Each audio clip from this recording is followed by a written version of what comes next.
حضرت علی سرکار کے چچا ابو طالب کے بیٹے ہیں. یہ سرکار کے چچا ابو طالب کون ہیں؟ سرکار کے کئی چچا تھے، ابو لہب، ابو طالب، عباس، حمزہ، حارث، کسم، یہ لوگ سرکار کے چچا تھے، جس میں سے ابو لہب کے علاوہ سرکار کے چچاؤں کو ایمان کی دولت مل گئی. اللہ کے حبیب صلی اللہ علیہ وسلم کے چچا ابو طالب ہیں. ابو طالب کے ایمان کے تعلق سے علماء کا اختلاف ہوا، لیکن محدثین میں حضرت امام بخاری اور دیگر محدثین کا یہ راجح قول ہے کہ علی کے باپ ابو طالب کو ایمان نہیں ملا، اور یہی اعلیٰ حضرت عظیم البرکت نے بھی شرح المطالب فی ایمان ابی طالب میں لکھا ہے. بہرحال حضرت علی کے باپ کا نام ابو طالب ہے.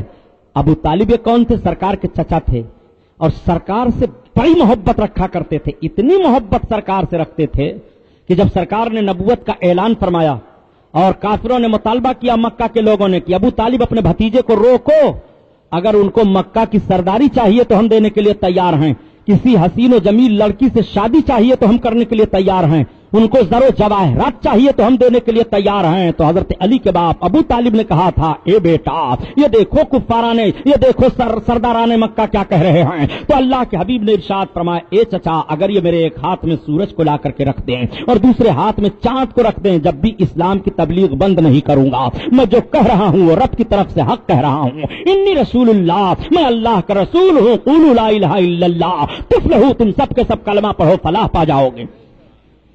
حضرت علی کے باپ ابو طالب خاموش رہے. ساتھ وہ اب ان کی موت کا وقت جب قریب آیا، نبی کونین صلی اللہ علیہ وسلم تشریف لے گئے.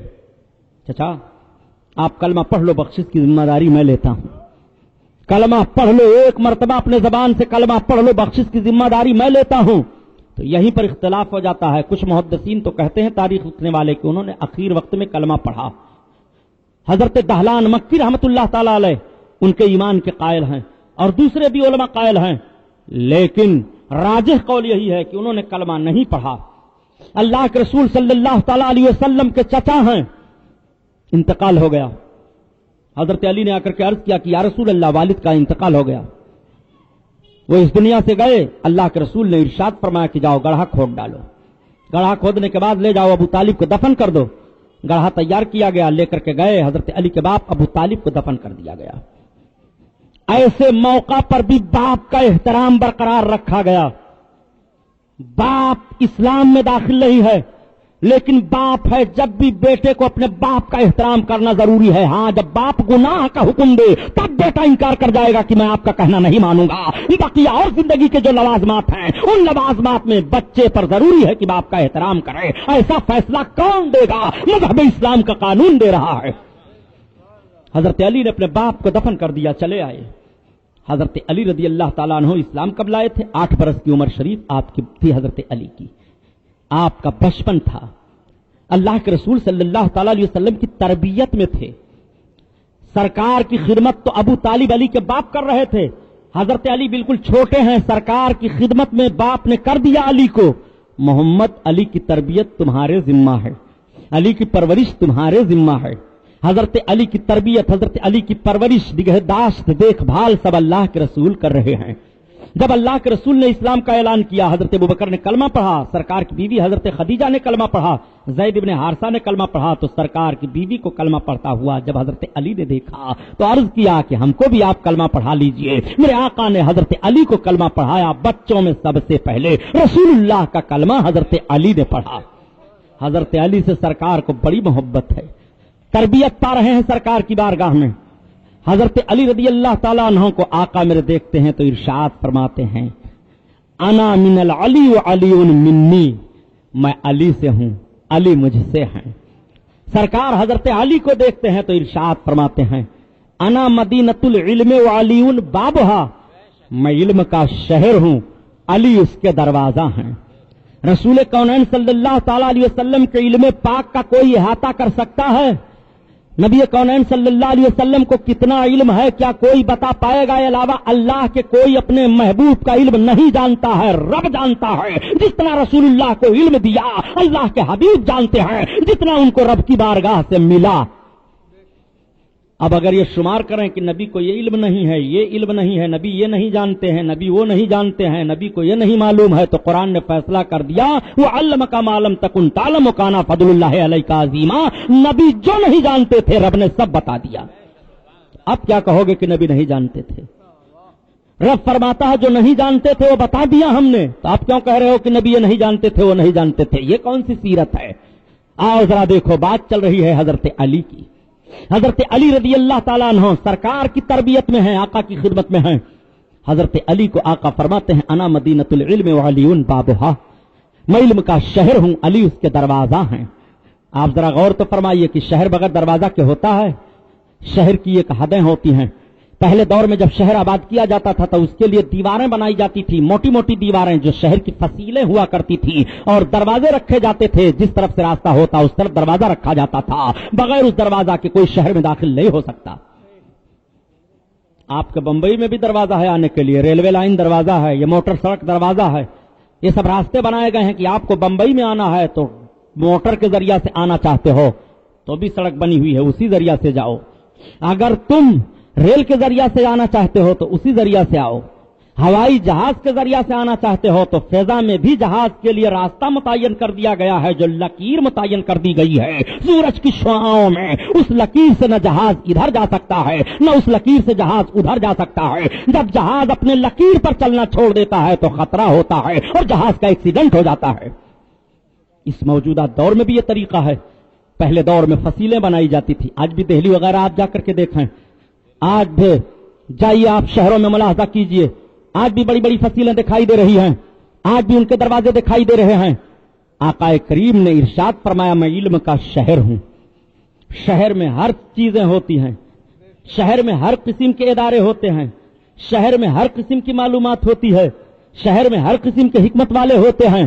نبی فرماتے ہیں میں شہر ہوں، نبی کے خزانہ کو پتہ نہیں لگا سکتے اور پیارے علم کا شہر ہوں۔ جب نبی نے فرما دیا میں علم کا شہر ہوں تو اب نبی کو کون سا علم نہیں ہے؟ یہی تو وجہ ہے کہ اونٹ بھی فریاد کر رہا ہے تو نبی اس کی فریاد سن رہے ہیں، چڑیاں فریاد کر رہی ہیں تو نبی ان کی فریاد سن رہے ہیں، ہرن فریاد کر رہی ہے تو نبی ان کی فریاد کو سن رہے ہیں، انسان فریاد کر رہا ہے تو نبی ان کی فریاد کو سن رہے ہیں، جنات فریاد کر رہے ہیں تو جناتوں کی فریاد نبی سن رہے ہیں۔ سانپ بچھو گوجر جتنے چرند پرند ہیں جو نبی کی بارگاہ میں فریاد کر رہے ہیں، نبی سب کی فریاد کو سن رہے ہیں۔ اللہ کے حبیب تشریف فرما ہے، تب تک ایک سانپ رینگتا ہوا مجمع صحابہ میں آ گیا۔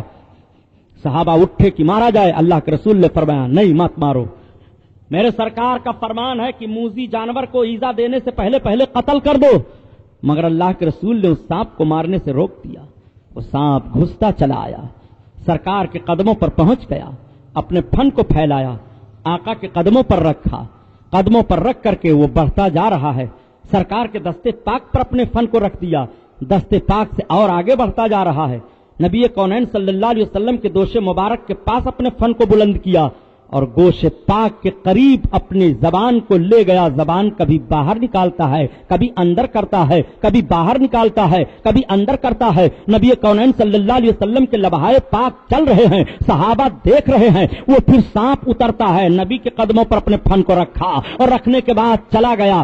مجمع سے جانا تھا کہ غائب ہو جاتا ہے، صحابہ حیران ہیں، عرض کرتے ہیں یا رسول اللہ یہ ہماری آنکھ کیا دیکھ رہی ہے؟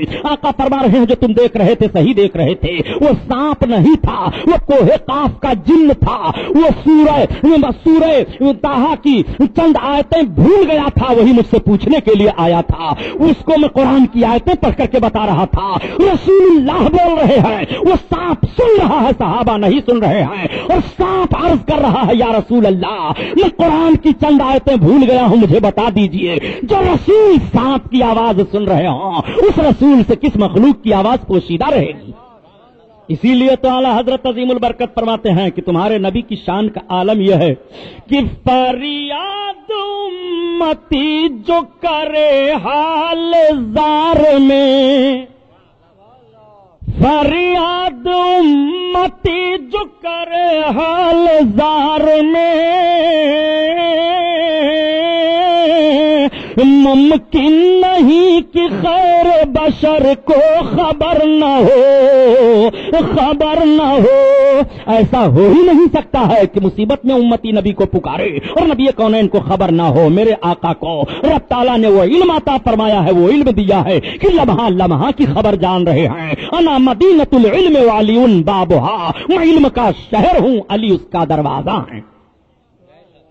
کوئی کہہ سکتا ہے کہ تو حضرت علی علم کے شہر کے دروازہ ہیں، تو حضرت ابو بکر کے لیے تو نبی نے نہیں فرمایا، عمر کے لیے تو نہیں فرمایا، عثمان غنی کے لیے تو نہیں فرمایا۔ میرے سرکار نے دو ہی لفظ میں اتنا جامع اور ایسا پرمعنی بیان دیا ہے کہ نہ حضرت ابو بکر محروم ہو رہے ہیں اس بیان سے، نہ حضرت عمر فاروق اعظم کو مایوسی ہو رہی ہے، نہ ایسا ہے کہ حضرت عثمان غنی کو حصہ ملے۔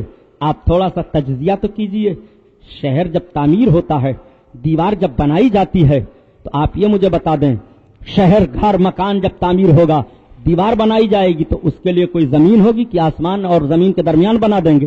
اس کے لیے دیوار ہوگی، اس کے لیے چھت ہے، مکان تیار ہوا، دروازہ مکان میں لگتا ہے۔ اب آپ ذرا غور فرمائیں آقا کے فرمان پر کہ نبی فرماتے ہیں انا مدینۃ العلم وعلی بابھا، میں علم کا شہر ہوں، علی اس کا دروازہ ہے۔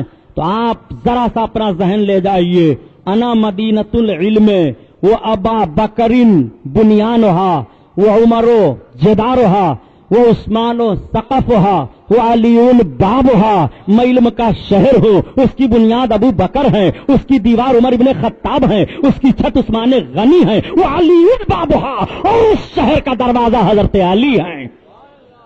آپ ذرا غور فرمائیے، اللہ کے رسول صلی اللہ علیہ وسلم ارشاد فرماتے ہیں القرآن مع العلی وعلی مع القرآن، علی قرآن کے ساتھ ہیں، قرآن علی کے ساتھ ہے۔